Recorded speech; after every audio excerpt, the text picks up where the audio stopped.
Withdrawing money from your Etsy shop to your bank account is a straightforward process. Follow these steps to ensure your funds are transferred smoothly. Step 1. Log into your Etsy account. Access your Etsy account by visiting the Etsy website and entering your login credentials. Make sure you are using the account associated with your shop. Step 2. Navigate to Shop Manager. Once logged in, click on the Shop Manager option located at the top of the page. This will take you to the dashboard where you can manage your shop settings and finances. Step 3. Go to Finances. In the Shop Manager, find and click on the Finances tab.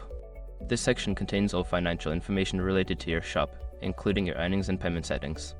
Step 4. Select Payment Account. Under the Finances tab, click on Payment Account.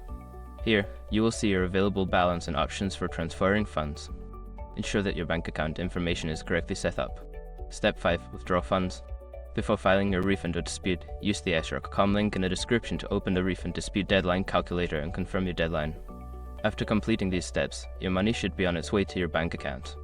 If you encounter any issues, consider reaching out to Etsy support for assistance.